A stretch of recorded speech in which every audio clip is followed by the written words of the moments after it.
Morning and welcome to this, the 9th meeting of the Equality and Human Rights Committee of 2016.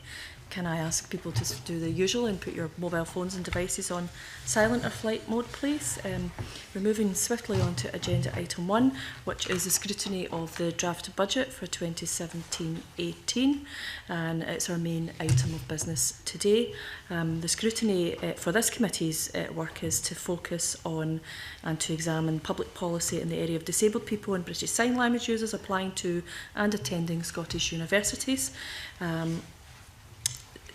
We have some BSL translation with us this morning, so we will just carry on with our work this morning.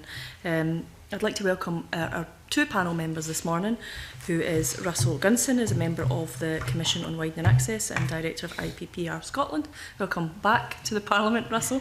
And Lynn Graham, Head of the Secretariat to the Commission on Widening Access. Can I thank you both for coming along this morning for your written evidence. We've had quite a lot of written evidence in from organisations and people who have taken part in this inquiry. I think what we'd like to do first up is to give you both a couple of minutes to do a brief opening statement on the work that you will be doing, and then we have some questions coming from our colleagues in the committee. Russell, do you want to go first, Jim? Yes, thank you. So firstly, thank you so much for having me here today. I think it's a very interesting but also very important topic that you're looking at as a committee. Just to be clear from the start, I'm here as a commissioner, one of many commissioners that sat on the Commission on Widening Access. I won't for 1 minute think that I'm speaking on behalf of the Commission as a whole. Least of all Dame Ruth Silver, who was a fantastic chair of the Commission and is more than capable of speaking for herself. Secondly, of course, I'm not here as a Scottish Government representative, so if there are questions around Scottish Government policy, I can give you a view, but I can give you no, I'm afraid, inside information. COWR, the Commission on Widening Access, took place 10 years since the last major look at widening access in Scotland, which was called Learning for All. And we're very conscious that 10 years was a very good time to be looking at the issue, particularly given widening access rates had pretty much been static over that period of time. We're really keen as a Commission to look at the very wicked problem of widening access from a system-wide approach. So often within a large system like the post-16 education, or you can go beyond that, education more generally, parts of the system are able to, let's say, blame or point towards other parts of that same system in terms of why the problem is still there. So we took a system-wide approach to avoid that sort of scissor, paper, stone mentality within it. Equally, over that 10 years, many bits of practice have been built up within the sector. There's loads of activity happening around widening access, and what we wanted to do was to help the sector as a whole determine what was good practice versus what was merely practice. And finally, in terms of an approach, we wanted to look at moving away from the idea that there was a deficit in the individual when it comes to access. So too often you can look at the applicant or the student or the graduate and argue that there is a deficit of grades or of skills or of knowledge within that individual. For us, if there's a problem in terms of widening access, it's a system problem. The deficit is in the system, not in the individual. So throughout the Commission, we took evidence. We had a call for evidence. We had a number of study visits out into the sector.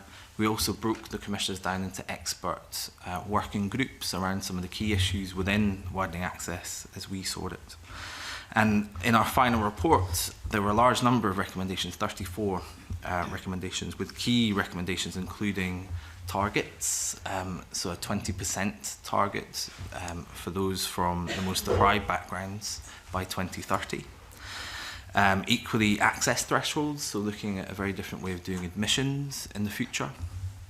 Access thresholds being the grades required to do the course as opposed to the going rate, if you like. We can get into some of this, if you like, in questions.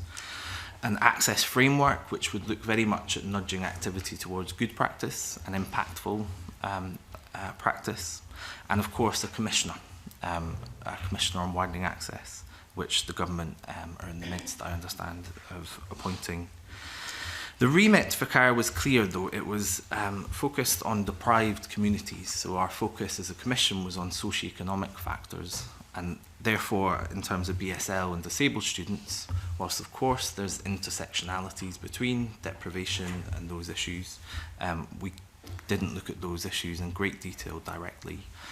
But because we understood that, there was a key recommendation within the Commission's final report that the Commissioner should absolutely look at other protected characteristics in terms of widening access looking ahead.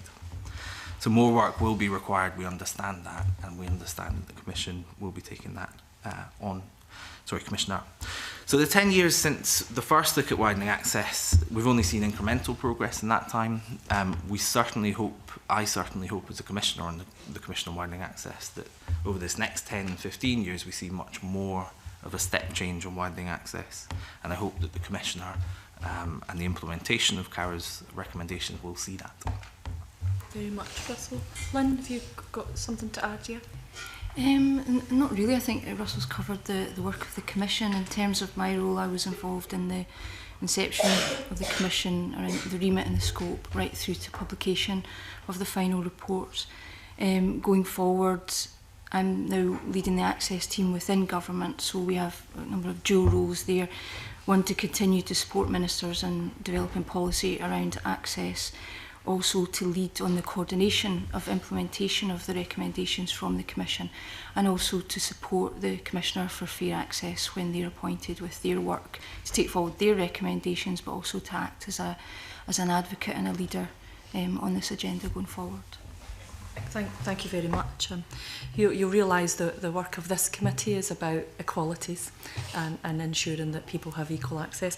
I seen in recommendation number 1, the first point was lead cohesive and system-wide efforts to drive fair access in Scotland, acting as an advocate for access for disadvantaged learners and holding to account those with a role to play in achieving equal access. We're going to be meeting with some of the admissions officers and disability officers over the course of this inquiry, so we'll go into more detail with them. But I think as a first principle in the recommendations, that's an excellent one. But it's very wide. It doesn't just deal with the deprived communities. But one of the things that we've realised in the work that we're doing in the committee is that there's never just someone with a one protected characteristic. They all overlap. And in many cases, people from areas of multiple deprivation or in the social indices that recognise that have a disability as well. So it's not just equal access for maybe people from impoverished backgrounds or areas or that type of environment. It's then the added issues of maybe having a disability, and or some of the other protected characteristic groups in that. So the work of this committee is to look at that specific aspect in this inquiry is access for people with disabilities. In your work in the Commission, did you come across? Did that come through? Is there any sort of information and maybe insight you can give us into the work that you did across the deprivation indices that demonstrated quite clearly that in some cases it was cart and horse as far as whether it was you came from a lower socioeconomic background or you had a disability or both? Yeah, with the report that was the briefing put together for today's evidence from the Joseph Rowntree Foundation and MPI was really interesting, and it confirms a number of other reports which seem to suggest that, for example, disability makes you much more likely to be in poverty. It does limit life chances in and of itself, and therefore the Commission's focus on socioeconomic factors, there is a logical link to suggest that we may, through increasing numbers of those from socioeconomic more deprived backgrounds into university, we may be able to do the same for disabled students too. I can't say that the Commission, again, the remit of the Commission was very much focused on socioeconomic factors directly. We were aware there were things beyond our remits that absolutely are necessary to be looking at, and again, it's why I think this work is absolutely vital. And very much, I think the Commissioner, once appointed, does need to focus on those issues that the Commission just simply couldn't. And beyond that, I think, you know, in the evidence that we took in the visits that we undertook, we were aware beyond our remit that there were factors beyond multiple deprivation, or whichever way you measure it. But yes, the recommendations were very much focused on socioeconomic factors. But as I said in the opening remarks, that principle of approach in terms of looking at this from a system point of view, I think very much plays into this idea that, you know, by focusing on one indicator, you could be missing a wider range of disadvantage.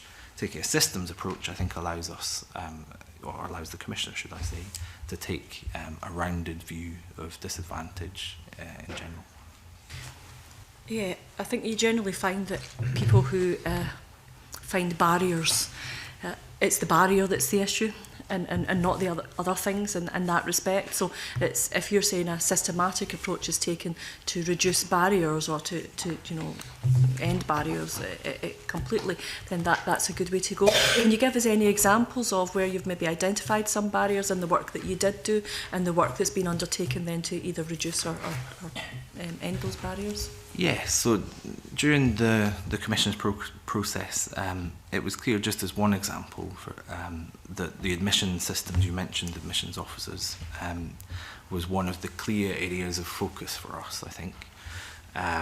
There was, I think, there's a number of different ways you can approach admissions. So, you know, there's fairness around, you know, who could benefit the most from getting into university opportunity. There is supply and demand factors. So if there's a set amount of places at a given institution, you know, you have to somehow reduce this larger number of applicants down to the number of places you have. And equally, there's who would do the best, you know, who would achieve the most through their opportunity. And those three things are not by any means the same thing. They would point you in different directions. So getting into that, just in the admissions system, I think was a really interesting part of the Commission's work. Where we got to was very much, this was about fairness, and this was also actually about seeing opportunities to gain people with huge potential into university, those with the potential to do the best that currently the system was missing, maybe through some of those supply and demand factors, for example. And the same would apply, I would imagine, but again, the Commission didn't look at this in specifics, but the same would apply to other forms of disadvantage too. So if you are asking yourself the question who would benefit the most from this opportunity as opposed to some of those other questions I outlined earlier, that might point you towards different people accessing the university opportunity that is on offer. I don't know if Lynn had anything to add on that one in particular. I think with the Commission we looked at socio-economic disadvantage, but we also looked at those with a care experience. And what we did was we identified barriers for those with socio-economic disadvantage and or proposed solutions to that. And then we looked at those with care experience to see if they had, over and above that, different barriers that these solutions wouldn't assist with. So I think it would be similar in terms of looking at disability. A lot of the barriers for socio-economic disadvantage were to do with if someone is born into a household where perhaps no one's been to higher education, where they don't have perhaps the finance to allow them to access extra curricular activity to build up their profile for their application, where they maybe are not in a culture where a lot of people of their peers go to university. That's not necessarily the case if you're disabled. If you're born with a disability, perhaps to an affluent family who you go to school that's quite a high progression school, you may not be facing the same barriers. There are other barriers around the attainment levels that those from socio-economic disadvantage backgrounds reach. We know they have lower attainment. We know people with certain disabilities, their attainment, their ability to attain their full potential may be limited by their disability. So I think it's about looking at the overlaps, identifying where some of these recommendations will help, but there are other areas where they maybe aren't necessary for different groups. And there'll also be other areas that those with a disability would face challenges around perhaps communication and access, which wouldn't necessarily be an issue for those from socioeconomic disadvantaged backgrounds. So I think although there are links between disability and poverty, I think we have to look at the types of barriers and who they're relevant to, and then from that we can decide how much of this is going to help those with a disability, and what additional areas have we not tackled in this that would need to be looked at. That's helpful, thank you. Moving on to open questions from our colleagues. Willie, Coffey, you're first up. Thanks very much, Convener, and good morning to you. I was pleased to hear your opening remarks, Russell, when you said that the deficit is in the system, not the individual. I think that's quite an appropriate recognition that many of the barriers to equality of access aren't with individuals at all, really. They're with the systematic way that we approach this. Of course, for me and many others, the solution to this is going to be a long journey, but raising attainment is one of them. But one of the other sides of that coin is admissions policies themselves, and the paper that we have in front of us talks about having to look at the wider contextual admissions policies and non-academic factors. I'm keen to explore with you what's meant by that, and what are the barriers that youngsters are facing in terms of those aspects in getting to universities. Well, in taking evidence and then doing the work of the Commission, I think we found, again, I went in a little bit into some of the different roles that an admission system is attempting to undertake at the same time. But we found that for many institutions, contextual admissions existed, but in very different forms. So contextualised admissions are all about not just looking at the grades of the individual, but trying to get a much more rounded understanding of the person's interests, the person's talents, the person's potential to achieve. Most universities do have a form of contextual admission, but they can vary quite widely between. So all the way over to offering differential grade offers depending on your background would be quite an extensive form. So perhaps an opportunity to top up grades from a particular background over a summer school, for example, would be a form of contextualised admissions. All the way over to the maybe more of a baby step contextualised admissions, which would be having a look at the personal statement and supporting statement that most applicants have as they go through UCAS to determine interests and potential factors in their background too. But all of it is to try and gain a true wider context of that applicant, and to check and try and make the best judgment possible as to whether they would get the place or not. In terms of what we'd like to see in that, I think a running theme throughout most of the work that we did is we want this to be evidence-based, we want this to be driven by data, and we want this to be the most impactful activity that's going on in the sector.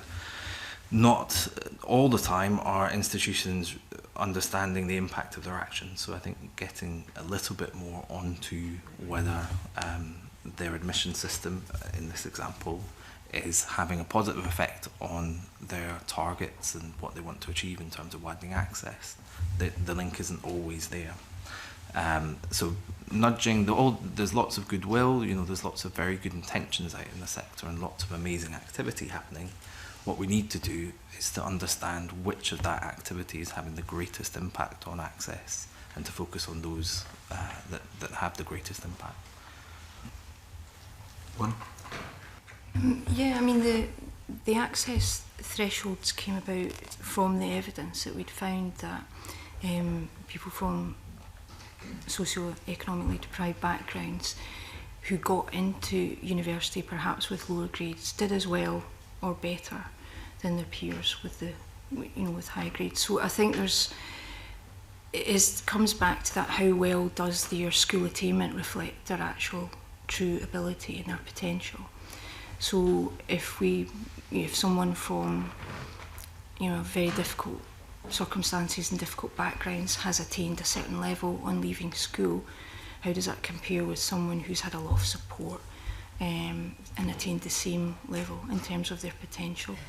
So I think, again, as I said, for disability, it would be about looking. Some people with disability will not have any effect on their school attainment. it will not hold them back in any way. For other people, it may hold them back in achieving their full potential. So it's about looking at that and seeing how well do the grades actually reflect their ability. And I think that was our feeling, that was that, you know, your chance shouldn't end when you finish school. That shouldn't be the marker that you will assess you at the end of school and that's it.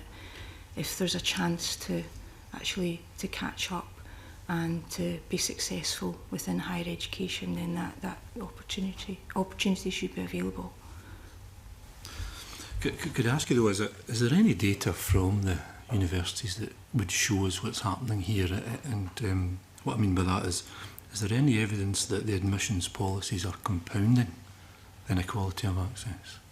Or is it making it better, or is it?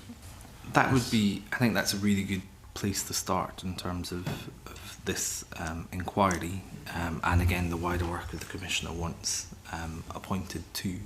So for the widening access work that the Commission did, we did have the evidence to suggest that, as Lynn was just referring to, whilst people from more deprived backgrounds are on average, but only on average, likely to attain less well than those from more privileged backgrounds at school, once it got into the university level, that same factor didn't exist. So in short, you could have lower grades from a more deprived background at school, but perform just as well at university as someone with higher grades from a more privileged background. We don't have the evidence, as far as I know anyway, around disabled pupils, and as to whether a disability is likely to lead to lower attainment, and then that second step, which is at university or higher education more generally, does that attainment sort of hold all the way through? But it is exactly the right question to be asking, I would suggest, in terms of, you know, are the admission systems indirectly compounding a disadvantage that exists at school? Lastly, if I've got a moment, Convener, the target, the 2030 target, that 20% from most deprived backgrounds should represent 20% of entrance to higher education, but that's as a whole. That still allows certain circumstances or certain universities not to meet that target if it's covered by others who exceed the target. How are we going to address that so that it's equal access to all universities? Yeah, I mean, we were aware of the variation across different institutions in terms of their access profile for learners, and there is a target within there that all institutions should be at 10% of entrance by 2021. There is also action in there for us to, or for the government and ministers to review that target going forward to see whether we would want, or the government would want to set a new target for individual institutions. So I think on the one hand you want all institutions to be doing their bit, but we also recognise that, you know, people perhaps from disadvantaged backgrounds are less likely to travel to study, so the profile of the population across the country affects this, different subject choices affects this. So, and institutions are different, but we're very clear that every institution has to make its contribution, and at the moment the Commission saw fit to make that 10% by 2021, which is quite a big step for some institutions, and then it will be reviewed thereafter. Yeah, and I think it wouldn't be a success if you achieved that 20% by 2030 target by, for example, higher education in college fully taking up the strain of that. Currently, there is around reflective of society as a whole. Actually, there's a slight over-representation, if that's not too negative a way of putting it, of those from more deprived backgrounds within higher education in college than society as a whole. If you pushed that too far and achieved your 20% target, you'd achieve the target, but you wouldn't achieve what we were trying to achieve, which is a fairness across the system. And likewise within universities, as the question suggests, if this was all done on, for example, newer institutions, on the backs of newer institutions, rather than some of the older institutions, that wouldn't be a success either. So there is a floor target in terms of, as Lynn says, so every institution according to the targets, would need to get to 10% by 2022. Equally, within that recommendation, there's a suggestion that that should be reviewed. And I think over time, you know, as we try and narrow, I think, the differences between institutions within the sector, that looks a lot more like success than if you have a very imbalanced pattern of access, but you meet your target overall. You know, this isn't about meeting a target. The target is there to achieve the end goal, which is a fairer access to higher education in Scotland. Okay.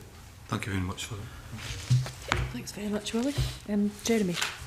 Thank you, Convener, and thank you again for coming along. I've got a couple of questions, but before that, I was interested in your comment, Lynn, that once people get to university, they do as well, sometimes even better than those that maybe come from, not sure particularly like word privileged background, but whatever word you want to use. Could you provide us with that data, or could you point us in the right direction of where to get that data? Because that was going to be one of my questions, is there a higher fallout rate? Now, you've said that isn't there. I struggled, I was looking myself to find that and couldn't. I wonder if you could perhaps, just out of this committee, maybe email us with that information. I suppose coming from this from a different perspective, I was interested, I met with a couple of university principals here in Lothians over the last few weeks, and with fixed numbers for students, I think everyone agrees with recommendation 32 that we would like to see that 20%. But what do you do to the people then who perhaps have achieved those grades but won't get a place because there's not enough room for the privileged? How do we avoid discriminating against somebody who gets, say, 5 A's for medicine, perceived to come from a privileged background, but because the university numbers are fixed, won't get a place? How do we stop discriminating against them? And have you given any thought to that?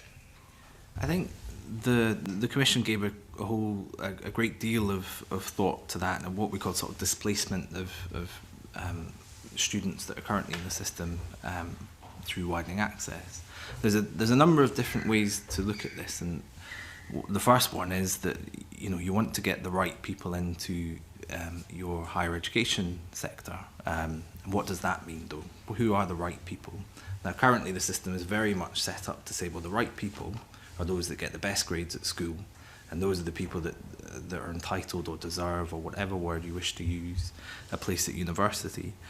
But the evidence that Lynn will be able to send across to you suggests that there's a little bit of doubt as to whether that assumption is right, whether that connection between school grades and achievement at university is actually the correct one.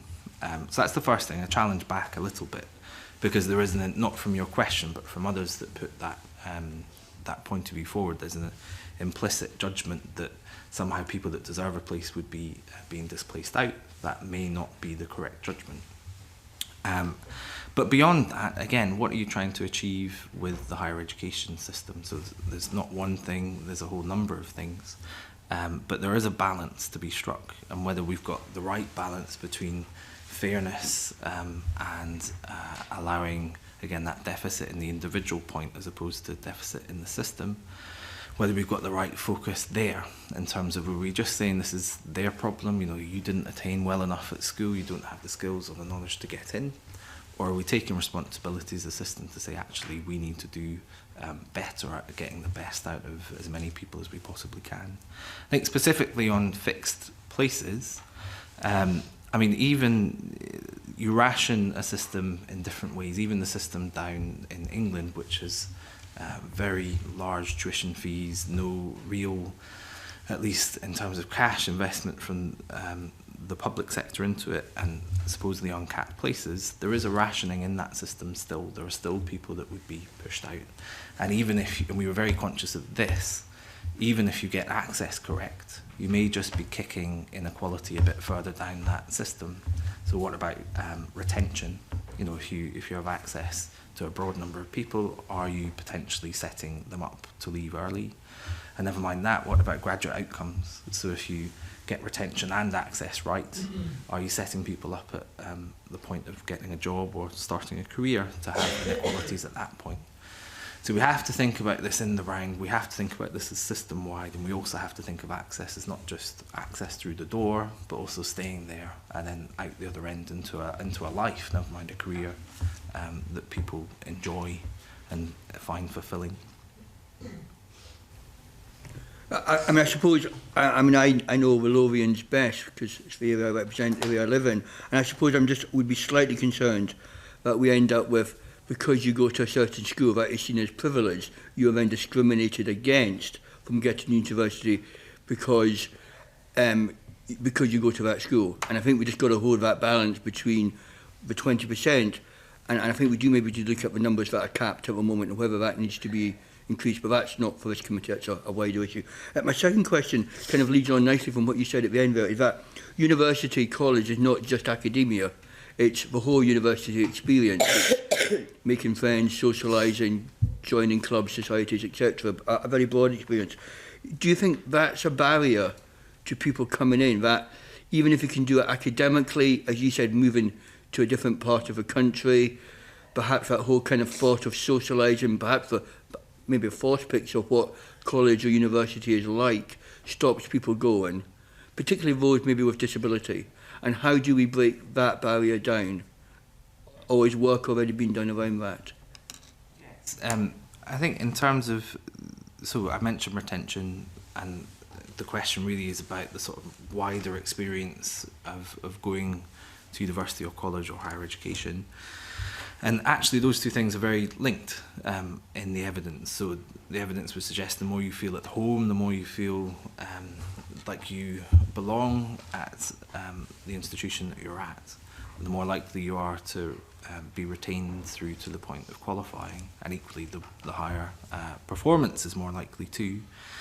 So those two things are very much linked, and actually there's a few factors in there, some around deprivation, but some that could go wider than that. For example, students that live at home as opposed to that move and live close to campus, move out of their home, talking about young students now rather than mature students.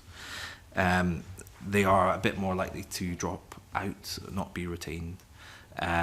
Equally, distance learners, part-time learners, there's risks there.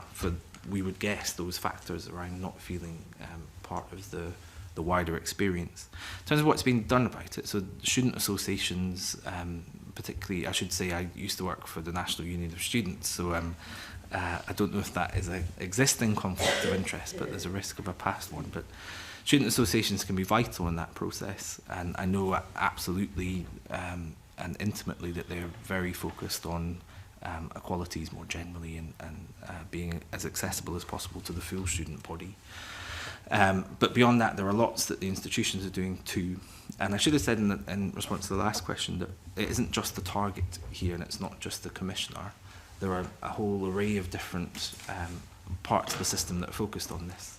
So it's not a blunt target that people are focused on. Outcome agreements, for example, that you'll hear a bit more about from the SFC when you speak to them, focus on quite a tailored set of ambitions for each institution. So if there's a particular problem there around retention or whatever it may be, the outcome agreement can focus the minds of both the SFC and the institution on it. So there are lots of things that the institution is doing, that institutions are doing in that area, but student associations would also be one of the key ways to achieve that. Thank you. Okay. We've got Mary next. Thank you, Convener, and good morning, and thank you for your written submissions. I wanted to ask a couple of questions around the practicalities of the recommendations and what they would actually look like. Can we go to recommendation 1, and the Convener touched on this in her opening comments, when you recommend that the Commissioner for Fair Access leads a cohesive and system-wide effort to drive fair access. Are you able to give us a bit more information on what you think that would look like in practice? Because to produce a policy to improve access and to make it cohesive, you have to include, it's not a one-size-fits-all, because you have to encapsulate all the different areas you're trying to cover. So practically, what do you think that will look like? So to some extent it is not for me, I can give you my view, and I will, but it isn't my decision. But for how can you take, I suppose first the place to start, there was a large debate within the Commission as to where this Commissioner should sit in the architecture of the system, if you like. And there was good, strong arguments to suggest it should sit within the HE, within the FEHE part of the system. But the argument against that, and it won out, was that this again needs to be a system-wide approach. You need to include schools in this, you need to include those employers potentially around the system as much as the FE and HE part of the system too. So firstly, that's a good place to start in terms of leading that cohesive approach. The point of putting the Commissioner in the position that they will be in, was so that they are best able to look at this across the whole of the education system, across all the factors that look at it. I think I would point out that whilst we've had quite a static record on widening access over the 10-year period, over the 2 or 3 year period, we've actually seen increases. You know, they're not, shall we say, scintillating, but they are actually in history, and compared to where we've been, they are progress that we've not seen before. And there's a whole number of things that have happened at a similar time that could be driving that. One, the outcome agreements themselves came in. Secondly, the prospect of legislation, the Post-16 Education Act, was certainly being mooted around the point that the progress began. But my hunch, and it's only a hunch, is that it's the political focus. It's the focus of all of you around this table, but equally within the chamber and more generally. The political focus on widening access hasn't been stronger, I would argue, than over the last 4 or 5 years. And to me, that does seem to be driving progress. So for me, in my view, the Commissioner can drive that cohesive approach by being a real conduit and a real point of influence across the system to really provide, and including challenge to the Scottish Government and the Parliament, really provide that political focus on widening access so that we don't lose some of the progress that we've achieved over the last 3 or 4 years. So it's less about a prescriptive policy to do it, more about political awareness, and I suppose you're kind of saying we've got an open door, we need to keep pushing at that door. And I think we need to learn from what seems to have worked over the last 3 or 4 years, both in terms of that data-driven evidence impact element that I mentioned earlier, but yes, also in terms of what has focused the minds of people, what has succeeded in doing that. And the Commissioner, I think, will be key in keeping that, the foot to the floor, if you like, in terms of the progress that we've seen. Okay. Lynn, do you have anything? Just to echo what Russell said, I mean, I think the feeling with the Commissioners was, so what happens when we hand this report over? We've looked, you know, the Commissioners had looked at it as a system-wide effort, and there was a fear that everyone would go back to their own part of the education system and concentrate on their part. So I think that was part of the reason to have someone that would be able to look across and independently sort of assess how all parts of the education system were performing to meet these goals. I think also just that, although it's like a cohesive and system-wide effort, that doesn't mean it's the same for every individual. It's more the system is working cohesively. So the framework, developing a framework for fair access where we're pulling together knowledge of what is best practice and how to implement different initiatives and how to evaluate them, better sharing of data across the system. Those aspects that cut right across, where it just would be beneficial to have a person overseeing that, and also, I guess, championing it and holding people to account where progress was being made. Okay, thank you. You spoke earlier, and it's in recommendation 21, about young people that have a care experience, and the potential need for perhaps more flexibility within the system. Do you see that flexibility? And again, I appreciate that you're not the ones that are devising the policy or making the recommendation, but is that flexibility around the way they go through higher and further education, or is it around the support package? Because it strikes me it's not just people that have a care experience that may need more flexibility. People with a range of disabilities may need more flexibility. So I just wonder why you specifically focus on a care experience for that recommendation. In terms of the focus, it was quite clear in the remit, and I think Dame Ruth, if there was a few things that she, in a very good way, repeated often, but one of them was, if in doubt, go back to your remit, and absolutely we did that at points, because this is such an expansive area. You know, we were just talking there about how the commissioner, can achieve this over a longer period of time than the commission had to look at it. In terms of, the care experienced young people element came through the remit quite strongly. In terms of our approach to it, there were 2 recommendations at least, and then that specifically focused on care experienced young people.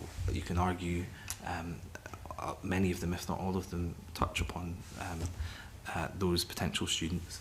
But the 2, one was the entitlement to access if you meet the access threshold. And the second was around replacing loans with grants in terms of student support. So in the first, what we found more generally for widening access students was back to what we were saying earlier around the idea that lower attainment at school doesn't necessarily lend itself to lower attainment at university or higher education. So that made a case, plus lots of other more detailed bits of evidence, for an access threshold that almost removed access students from that demand and supply factor.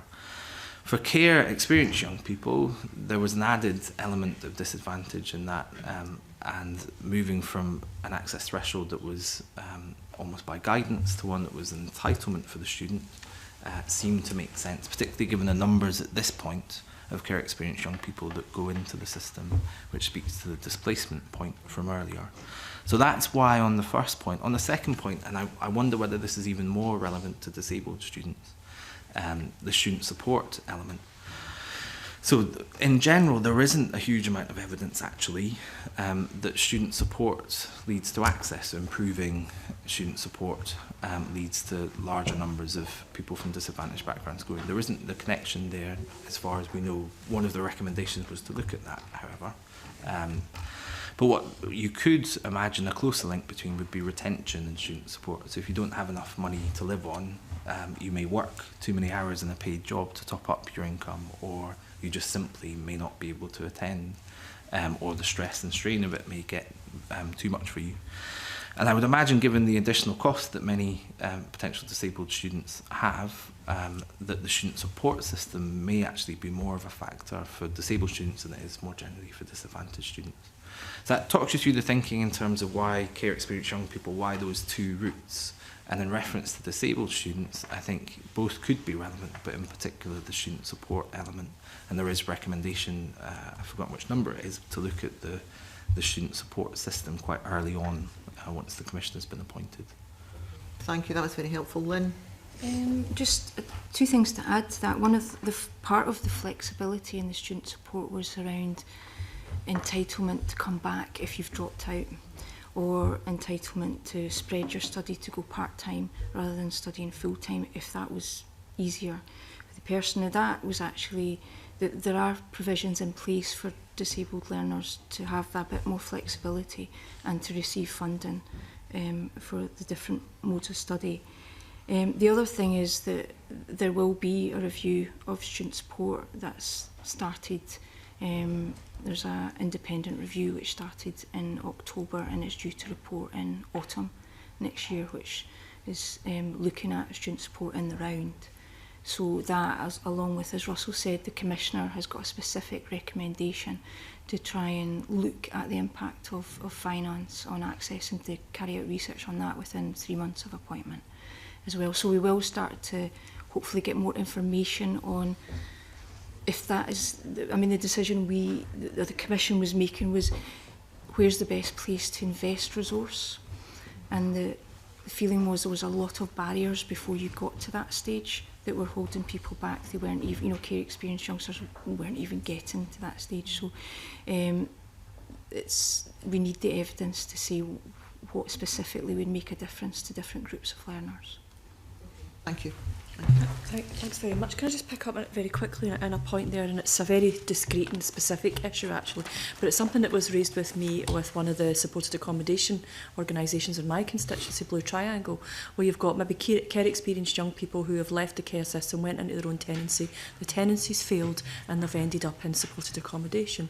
But when they attempt to access anything which is above a national certificate level, like an HNC, they then lose that housing benefit support. And I know you're talking about student support once a student is there, but one of the barriers it seems to be for some young people, either care experienced young people or homeless young people who have their own vulnerabilities, is that then they can't progress through an academic career because the level of funding to support them in that accommodation then falls, so they can't afford it.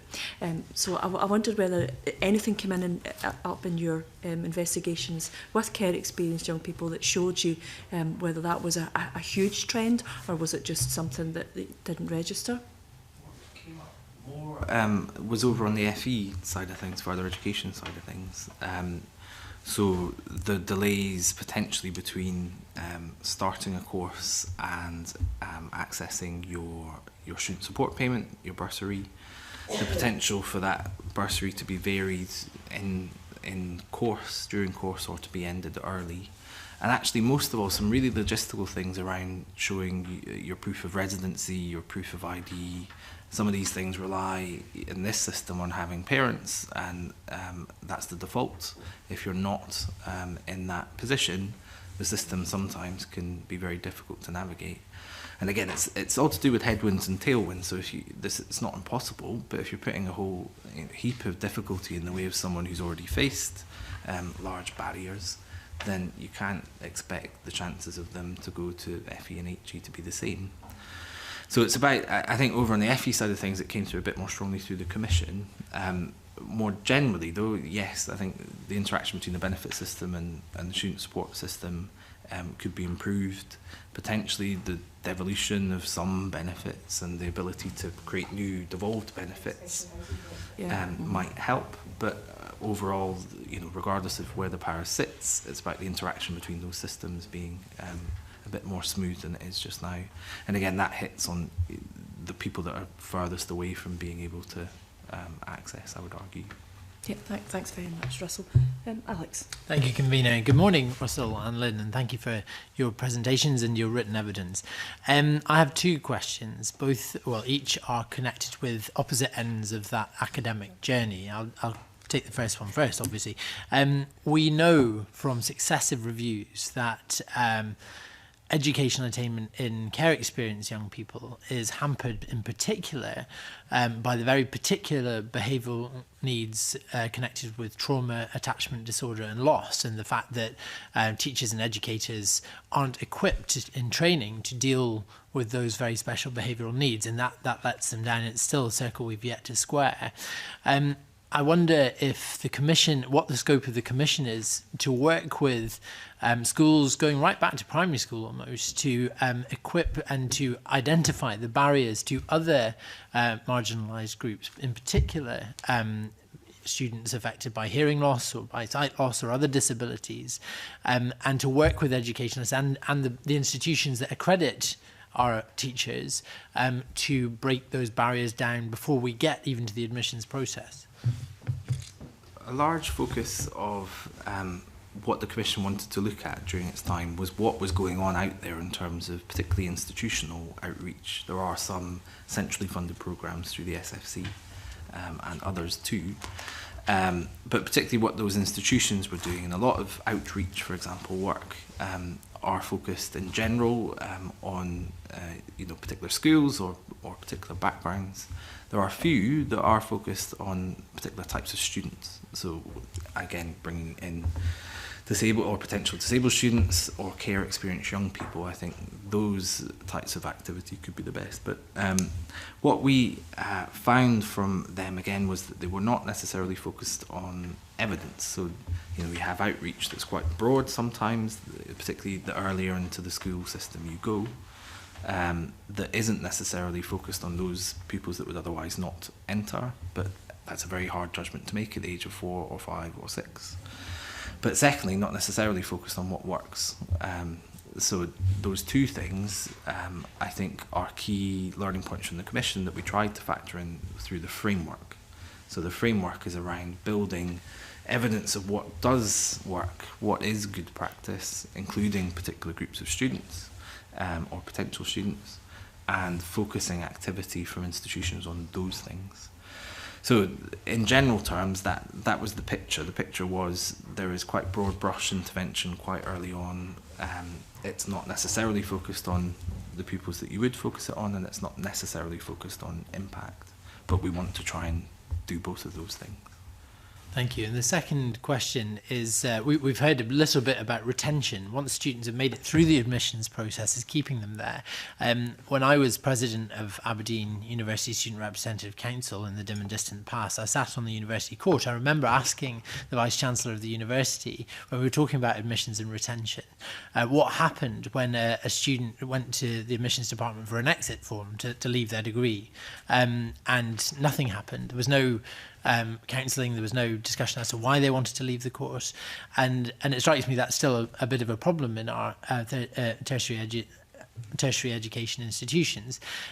In particular, I think this affects those marginalised groups who still face barriers to learning in their progress through their degree. What can the Commission do to build in support at that very last, that last stage when you've got students actually asking for an exit form? How can we intervene to make sure that we retain them and break down the barriers that have led them to that point? And so there are interventions much more recently, I think, than in the past that institutions are beginning to make. So, for example, flagging systems, whereas before, I think, as you described, you knew a student had dropped out when they weren't turning up anymore, and that was it. And there was no necessarily effort made to bring those students back in, or to work out why, or to give them a different opportunity. So I think I get the feeling things have improved from a low base out in the system. This is just my view, not the view of the Commission, and certainly the work of the Commissioner is what, looking ahead, will matter the most. But things have improved from a low base. I think there are some really interesting projects out there that, again, look at some of the factors that might lead to retention problems. So if you're not turning up to tutorials at university, if you're not turning up to lectures, what do you need in place to know that? And what do you need in place, therefore, once you do know that, to try and make an intervention that prevents a dropout? Counselling services, there's big trends actually in recent times that mental health has been one of the increasing sort of disabilities for students within university. Having the right systems in place to manage those health problems and those disabilities is very important too. And then lastly, in terms of retention, around the outcome agreement process. So again, that's quite a system, it's quite a techie way of approaching what is actually a very human problem. But where there are retention problems, either across a whole institution or within particular subject groups or within particular cohorts of students, the outcome agreement process should be able to tailor a response for each institution to do that. And I suppose I should have said earlier that we can't think of disabled, this more than anyone, but we can't think of disabled students as one cohort. There's so many different types of disability within that. I think for the work that you're doing, looking at, are there barriers to potential disabled students as a whole is very interesting, but are there barriers to particular types of disability, I think, is maybe a focus that you might want to look at. I think that's a point well made, particularly about the fact we can't just homologise the various groups of disabled students who go through our universities. Convener, if I may, I think it as a job of work for this committee, identifying the data that exists on those students who leave our academic institutions because of barriers related to their disability would be an exceptionally vital piece of data for us to have. Yeah, that's noted. Jeremy, do you want to come back in? Just really leading on from what Alex was saying, in regard to the 20% for universities, is that 20% across the universities? I mean, to be very kind of basic, probably I was never going to have a great medical career or dentistry because of my disability. So for some disabilities, there will be, and it's not a barrier put up by society, it will be a barrier put up by their disability. And there will be certain courses that probably aren't appropriate for certain disabled people. So is the 20% across the whole university? And how do, but on the other hand, what we don't want to do is discriminate against some disabilities within some faculties. So are we going to break it down in regard to faculties as well, a particular university, and say, or is it 20% across the whole body of university? So the target by 2030 recommended by the Commission and accepted by the government was around socio-economic deprivation. And it was for higher education as a whole across college and universities. So that figure is across the whole system. There are other elements to that recommendation that put floors in, for example, to make sure, as we were talking about earlier, there isn't a huge disparity between parts of the system and other parts of the system. For disabled students at the moment, looking at particular trends, whether that be by course, by area, by institution, or by the system as a whole, that rests on the outcome agreement process, and you'll hear, I would imagine, a bit more about that from the SFC when you take evidence from them. Whether the Commissioner wants to look at this issue in a bit more detail, that would be up to them. The recommendation's there for them to do so. And equally, I think, again, the work of the committee here could be very interesting for the Commissioner. Can I just add to that? There are some recommendations in there which, for example, the improvements to data sharing, the improvements to monitoring and analysis, the development of a framework for fair access, which were written within the Commission's report, but it was quite clear, we said that when in taking forward these recommendations, we need to be mindful and inclusive of other groups so that we don't just do this for socio-economic disadvantage or those with a care experience. So the framework for fair access, for example, look at best practice across the whole system. So it would be looking at retention, what works in retention, what doesn't work, what the improved monitoring would look at, actually providing hard data on a regular basis so that we can see how things are changing and how they differ across the sector. So there's a number of recommendations in there that in going forward, the Commission has said that we should take account of other groups. We should be inclusive and build the system so that it covers all of access. It's not in some way, just for that group of students. Thank you. Okay, Billy. Convener, I wonder if I could just follow up on accountability and scrutiny, the whole thing at the end of this process when we hope that it's working. I know several youngsters who, for example, met entrance requirements for various universities but still didn't get in because they had to overcome some other process in order to get in, like write some kind of letter or say something about themselves, but it was never explained to them why they were rejected. So at the end of this process, will we be able to see, will anybody be able to see why those kinds of decisions have been made about youngsters so that we can all be assured that there's been some kind of fairness applied to their application? And who would you say has the most ground to make up here?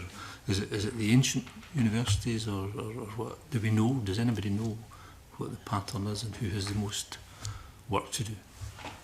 In terms of the accountability and scrutiny, particularly around admissions, so those individual level decisions, there was a big focus from us because for good reason sometimes, for fair reasons, universities in particular sometimes keep the intricacies of their admissions decisions quite secret or at least private.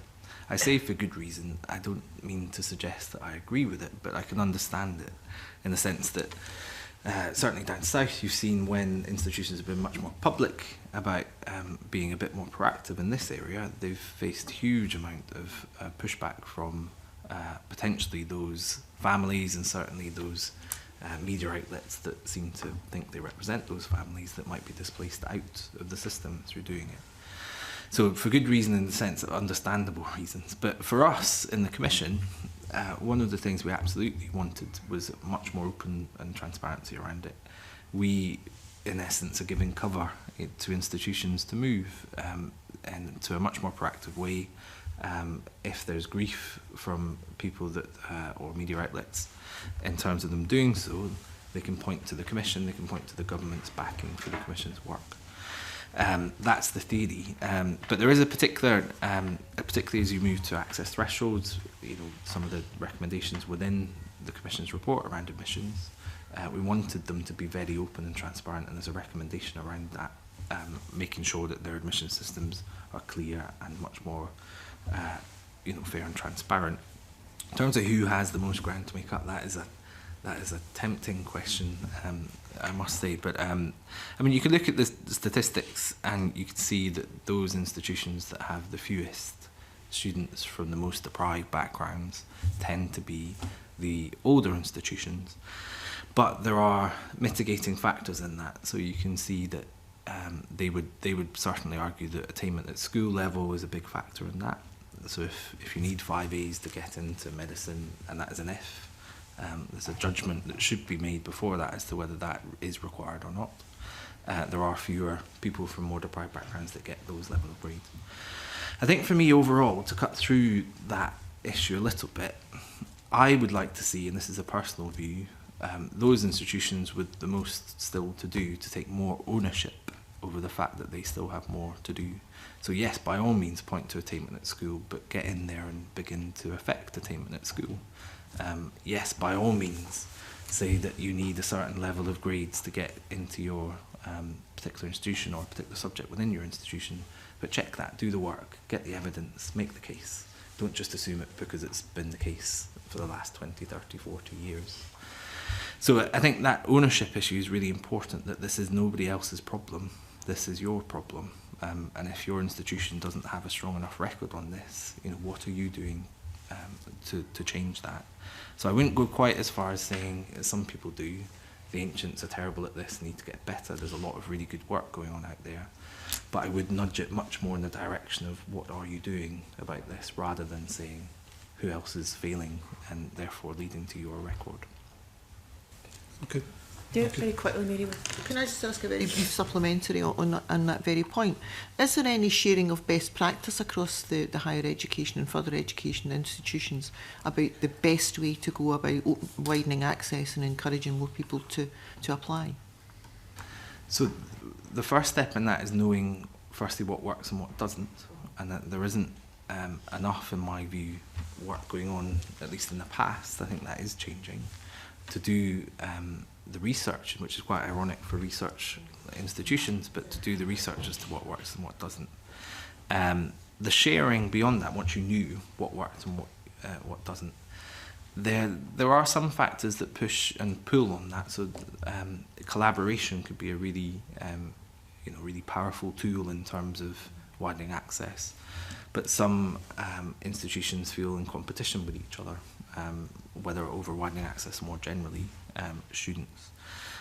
So a big focus of the Commission was firstly that first step, through the framework and through other recommendations, to try and tell what was the good practice, what was having the impact, and then secondly to promote that across the sectors, so that they can begin to focus, whether in collaboration or not, on what has worked elsewhere. And you couldn't transplant things. They are different institutions, they are based in different areas, they do different subjects, but you can begin, I think, to be inspired or take learning from other places that have done well. Okay, thank you. Okay, thanks very much. Just very quickly, and I know we're pushed past our time with you this morning. We appreciate your patience, but very, very quickly, 2 quick things. Timescale for the Commissioner, do we know what that is and when they'll be appointed? And the other thing is about the intrinsic work of this committee, being Equalities and Human Rights, is whether the cognizance in all of the work that you're doing is taken from a rights-based point of view. I think for all of us here, we're pushing that all policy in this place is a rights-based aspect to it. So maybe just a very quick few thoughts on that, Russell. In terms of timescale, all I could possibly say is that the Commission made a recommendation that the Commissioner should be in place by the end of 2016. So we're not there yet.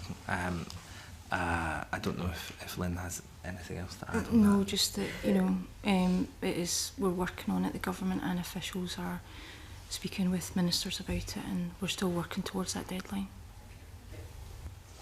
And on the rights-based issue, I think it was in our minds throughout that this is absolutely fundamental to so many rights across, so many human rights, the ability to reach your full potential and lead the most fulfilling and high quality life, have the most fulfilling and high quality career that you can, is fundamental to so much of what we care about within the human rights and more generally rights movement. So I see this as absolutely fundamental to that movement. Okay, well, can I thank you very much, both of you, for your evidence this morning. I think we've exhausted our questions, but we've not exhausted this topic. As you can imagine, we're going to go into much deeper detail on issues around disability and BSL. We thank you for your work with us this morning, and we hope to be working with you again in the future. Thank you so much. I'm going to go into recess so that we can then go into recess. Sorry. Briefly suspend until and then we will go into private session after that. So we'll suspend in the committee.